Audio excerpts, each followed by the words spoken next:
Dito ba ibang damit? Oy! Ayan, siya out. Natanggal niya na ang mga price tag. What up, what up, what up? So, malalaban na rin siya. Juicy, juicy. So, itong mga damit na to, sabi ko sa inyo, ito lang yung mga binili niya eh. Ayan pa lang yung mga binili namin. Yung mga sa gifts nandun.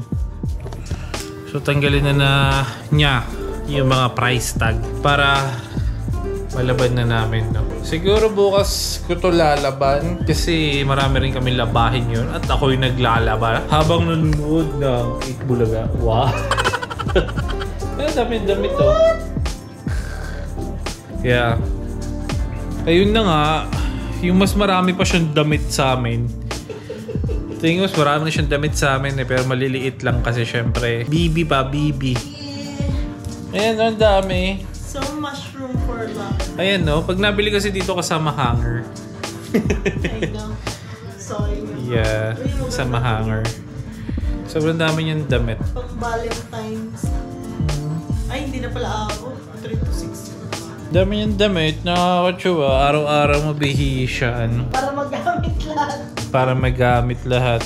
Baka bukas ko siya laban. Tapos, siguro bukas ilalagay ko na rin yung car seat. Car seat dun sa kotse namin. Para in case, diba, ready na kami. And siguro pag mga last week na ng March, dyan ako magpa-park sa harap sa pagbaba ng hagdan. Yeah, last week ng March birthday ko yun na. Pero Holy Week ulit yung birthday ko eh. Ayun, unti-unti na nagra-ready. Syempre. So, yung cabinet namin na binili namin. Di ko alam po na-vlog ko. Di ko na-vlog yun. Yung cabinet na binili namin, medyo maingay dito kasi labahan namin. Ito. Yan.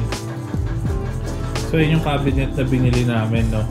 Para kay Bebe lahat yan. So, ayun, may mga mittens pa. May mga gamit pa niya. Yung iba kasi marami na rin nagbigay eh. Nung una pa lang, oh, may blanket na dito. May laruan. So yung cabinet na yan lahat, dedicated sa kanya yan. Binili talaga namin yan para sa kanya. Napatok lang yung PS5 ko kasi sumakto lang. So ayun. Tapos pag nalaban na namin itong mga to, re-ready na rin namin yung ano, kanyang hospital bag. Pati mga gamit namin, syempre. Kasi mag-i-stay kami dun ng for the meantime. Kasi sabi daw, kalimitan yung walang dalang damit yung tatay. Ganon.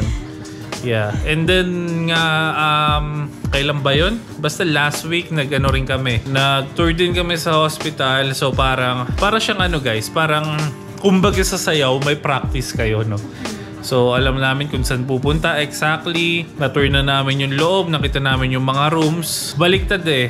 Siya kinakabahan nung time na yun. Ako na-excite na ako nun kasi nga, alam mo yun, maganda yung hospital. In fairness sa hospital. Sa Pinas kasi hindi uso yung tour eh. O siguro uso naman sa mga nakaka-LL. Sabi nga ng mga anak ko, talagang may tour. Yeah. Kasi sa Pilipinas... Doon daw kung saan maabutan. Oo, ganun sa Pilipinas. Di ba kung sa maabutan pag feeling mo manganganak ka na. Basta dalhin sa pinakamalapit na hospital. So yun nga rin yung nire-ready ko din kahit pa paano. No? Kasi siyempre pag sumakit na yung tiyan niya, eh, hindi ko na maalam kung daw hindi naman ako mahilig magpanic. No? Baka chill pa rin ako pag nanganganak na siya. Nanganganak na ako.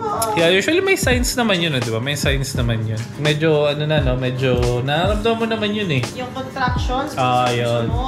Pag sunod. So, ayun, no? Pero, tuloy-tuloy pa rin yung aming mga check-up. Mas ano yung intervals ng check-up niya ngayon sa kanyang OB. Yeah, every week na kasi malapit-lapit na talaga. Kasi March na yun. And then, yun nga, gaya nasabi ko nung mga nakaraang vlog, second week ng April yung kanyang due date pero kalimitan daw eh napapaaga.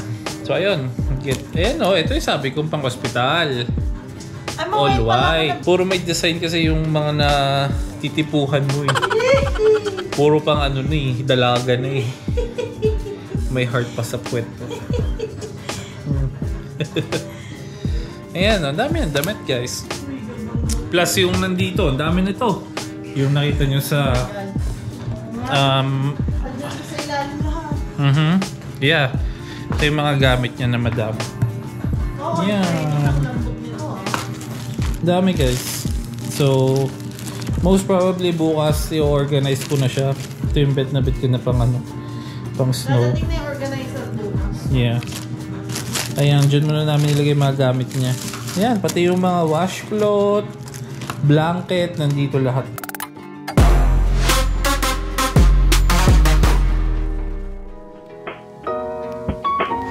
And ayun na, kinabukasan na. So ito na yung mga damit si Beng Beng guys. Mga nakalaban na no, sa wakas. Ayan, separate na siya no. Ito para sa newborn, lahat to newborn. Ito 0 to 3 months. Ito ano ba to? 3 to 6 months. Hindi ba? Ang daming damit. And then ito 6 months pataas. Oh. Then yung cabinet, di mo masyado ayos pero ayan, may mga organizer na siya dyan. Dito. Dyan. Ayan. Inayos na ni Milan kanina. Diaper, wipes, diaper. Sa ilalim, ayan, extra pa. Ayun no, tapos ito, mga plastic na to. Para sa kanyang ano, actually sa aming hospital bags pala. Hospital bag. Yup. Tapos ito mga nakahiwalay yung mga damit din na dress. Yung all over niyang damit, overall. Pinaghiwalay ko, ayun yung denim niya. Yeah, yung mga kakaibang damit ito. Tapos ito yung mga leggings. Wow, leggings. Yung mga leggings si Beng Beng. Tapos ito yung mga sa ulo. Tsaka anong tawag dito, lab? Yun yung mga ribbon sa ulo. Hindi siya headband. Basta turban. Mga ganyan. Tapos ito, kakalabas ko lang sa dryer. Yeah, mga sheets. Tapos mga washcloth. Tapos mga parang blanket. Ganyan. Tapos ito yung ano niya na may pangalan niya pero hindi ko papakita. Yung pangalan niya. Ayan. Tapos ang nakalagay na lang sa dryer is yung mga mittens tsaka ang kanyang medyas. Hindi ko kaya to. Oo, diba? Dapat yung medyo matanda na siya kasi baka ma-irita siya. Ayun no, sa wakas no, nilaban na rin no. Medyo madilim lang dito guys no, kasi hindi uso dito sa US yung may ilaw dito sa Kisame. Hindi uso sa kanila no.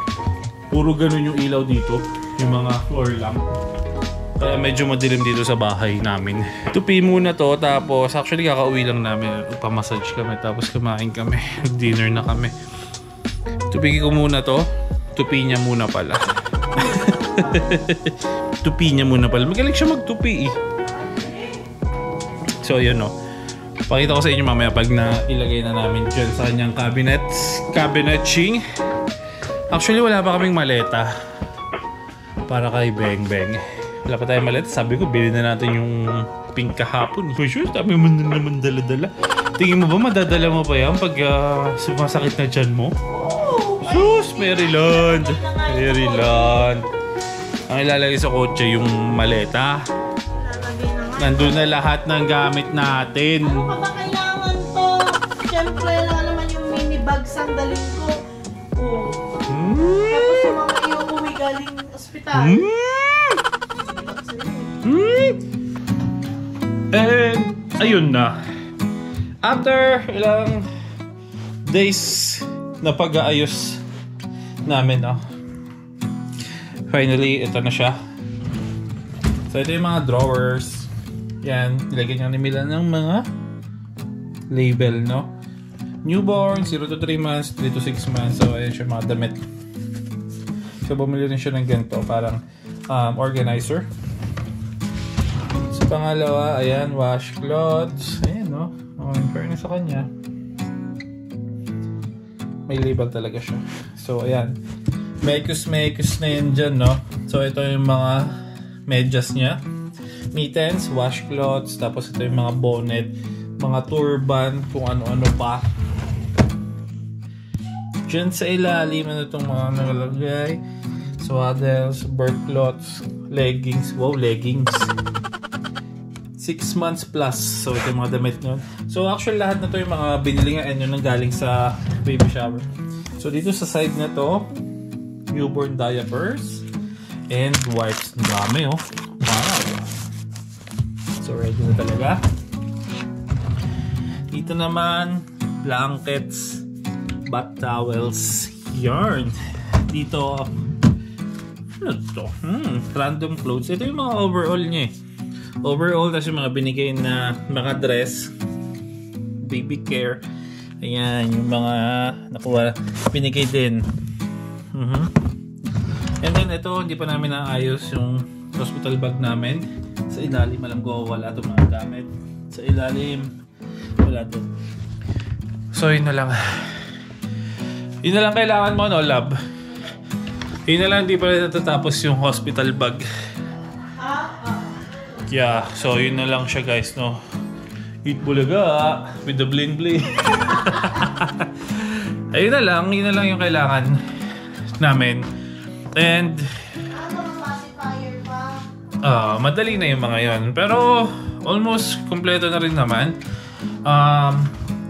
First week na ng March ngayon, no? So medyo malapit-lapit na, no? So bukas malalaman. Sasabihin ba bukas, lab, kung kailan na yung ano mo? May measure. Di pa masasabi kung kailan yung expected na ano mo. 36 weeks. Next week pa. So ayun, no? Anyways, yun na lang ko lang namin na hindi namin naayos, and maglakad siya ng maglakad, no? Para madali yung ano, kanyang delivery, no? So yun yung isa sa pang kailangan namin gawin. Lakad. Tapos dito, sorry, medyo madaling ang aming bahay. So dito sa computer room, so yun yung mga stocks niya. Diba? Dami! Yan, so matagal-tagal pa maubos yan. Diaper ni baby, madami-dami pa. Yan, dami pa kami stocks. So, sobrang covered na. Tapos, ano pa ba? Car seat niya. Hindi ko pa na ilalagay, which is sabi ko dapat ilalagay ko natin first. Actually, kahit yung base lang muna. Pero hindi, ilalagay ko na rin yung siguro mga second week or third week. Lagay ko na yan. Tapos dito sa isang kwarto, ang kanyang bassinet. So ito is parang siyang crib pero nadadrag. So basically ito yung tinatabi sa kama. And then ito yung kanyang stroller. Yan. Yeah, so almost ready na rin naman lahat, no? Almost ready na. So, ayun, kailangan na lang talagang lakad siya para yung delivery niya is mas madali, no? So, ayun guys. Sa next vlog natin, may ano ako sa inyo, no? May good news tayo kasi ngayon ko na in-schedule yung ano. Actually, nakapili na ako na nanalo sa 25 kg na rice. So, ngayon ko na in-schedule. So, anong oras ba dito ngayon? So, maya after 2 hours, mag-automatic post ko sino yung nanalo. No? Congrats sa'yo. And then, abangan nyo sa next vlog yung announcement natin. No? Sa mga hindi nanalo ng 25 kg na rice, abangan nyo sa susunod na vlog natin. Baka doon kayo manalo, no? So, yun lang guys. Kita-kits sa next vlog. Good night. Good night dito. Good morning sa inyo. Good afternoon pala. You are my sunshine on a rainy day. You are the one who takes my breath